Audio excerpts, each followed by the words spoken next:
PFT and Posse, did you ever go after or attempt to go after a company who was seemingly screwing the public over while lawyering, like a class action type of thing? Why or why not? I don't want to name names of companies that I might have pursued, but I handled a couple of class actions in my day involving workplace policies that were improper and that violated the rights of the employees. They weren't nationwide, they were just statewide. But there are rules and regulations that applied at the time. I don't know whether and to what extent the rules on the books have been revised since I was practicing law. It's been 15 years now, but there were certain rules that the policies and procedures of international companies who have a large footprint in West Virginia were violating. So yeah, I was big into the David and Goliath thing, or maybe Don Quixote versus windmills. But when I was practicing alone, I would, from time to time, you want to take on cases that are good business propositions, but from time to time, I'd be influenced by the chance to just go stand out in the field and fight with no one behind me against the oncoming horde of the lawyers making big money every hour and all the stuff they're going to throw back at your client, because that's one of the things they do. It's never about what they did. They try to make it about your client. They have the playbook. I used to have the playbook. I used to work at a firm that runs the playbook. So I know what they did. I know how they do it. And it was fun, but this is more fun. This is more fun. I'll live longer, to the dismay of many of you. I'll live a lot longer and I'll be a lot happier. And the dark hairs that are still floating around up there will stay dark longer because I'm not doing that anymore. That's for damn sure. PFT and Posse, how is it legal for the NFL to claim that Brian Flores' deal with the Steelers puts all of his prior deals with teams in arbitration? Flores believed, based on the clear contractual language terms at signing, that it was fully separated from the other ones. How is that not illegal? Well, here's what would happen. And I don't want to go too far down the legal rabbit hole. There's something in the world of contract law known as the parole evidence rule. And usually in each contract, there will be what's known as an integration clause. And when you have an integration clause that says this document represents the full and complete agreement between the parties, no other writings or verbal agreements or any other understandings between the parties apply, this is it, that's it. The email that Omar Khan sent to Flores' lawyers wouldn't be good enough, even though the email says we don't intend for anything in this contract to undermine or limit the ability of Brian Flores to prosecute his pending lawsuit if it's not in the contract. And I don't know why it wasn't in the contract. Probably the Steelers didn't want to put it in the contract, and probably Flores didn't want to push it because he just wanted a job. This is one of the realities. And this is where you can call it a contract of adhesion, another lawyer term. Boy, that's the trifecta for fancy lawyer terms. Parole evidence rule, integration clause, and contract of adhesion. When you go to take a job somewhere with a big company, they give you a stack of forms to fill out. And you want the job, what are you going to do? You fill them out. You fill them out. They want the job. That's part of what they do. Again, I know the playbook. When I was working at a firm that advised and represented employers, part of the effort to get them what they wanted a piece of paper with an acknowledgement signed by the employee that he or she is an at-will employee, and they're bound by the terms of the employment contract, not the employment contract, the employee handbook, and it's not a contract, and all the other stuff that you load in there. You have them sign it while they're trying to get the job, because they'll sign anything to get the job. And I think that's the simple explanation. The Steelers and the NFL wouldn't have wanted that language in the contract. Flores, I assume, probably didn't want to push it. He just wants the job. And if he would have pushed it, he wouldn't have gotten the job. And now you rely upon this separate document. And this is where legal or not legal versus right and wrong have a split.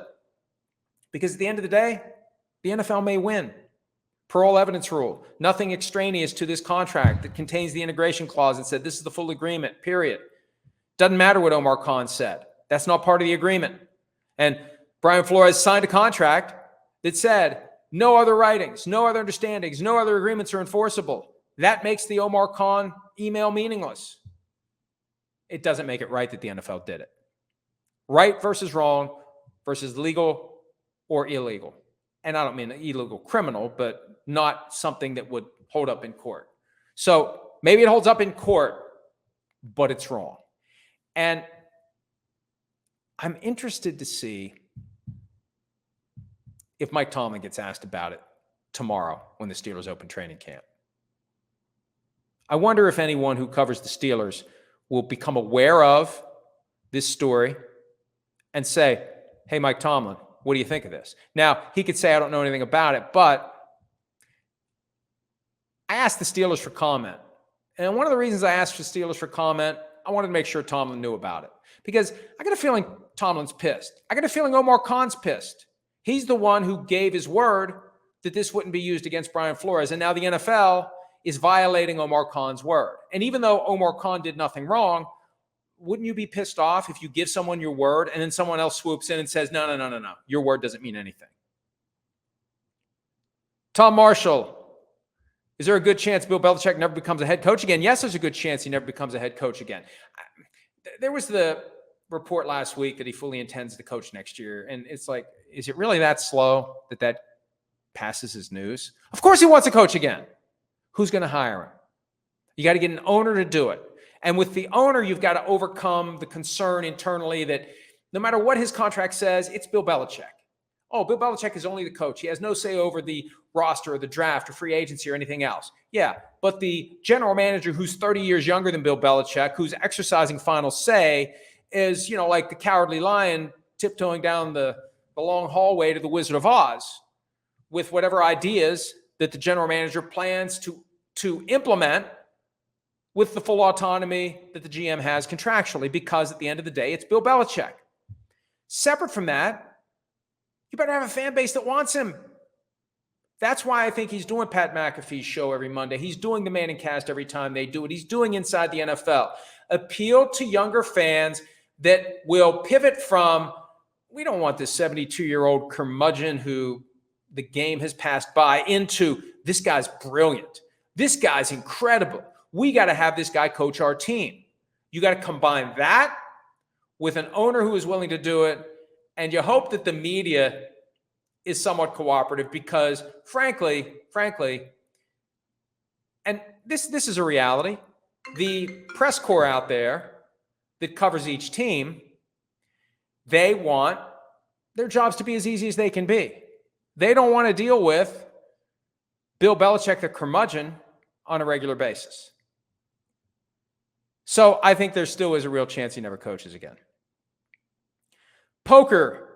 How much do you believe the Packers should pay Jordan Love? I think what is fair is 52, 55, 58, 60, 62 on a 5-year deal with 130 guaranteed and a nice bonus. Look, I made this point yesterday.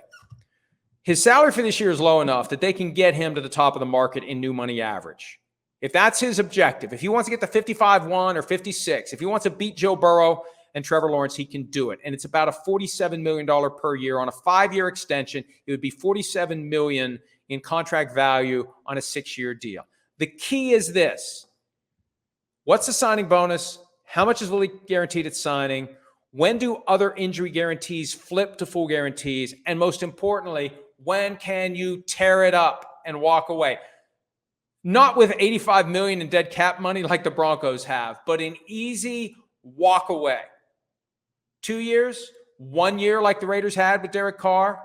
Is it 5 years your hands are tied like the Browns and Deshaun Watson? That's the key. When can you get out of the deal?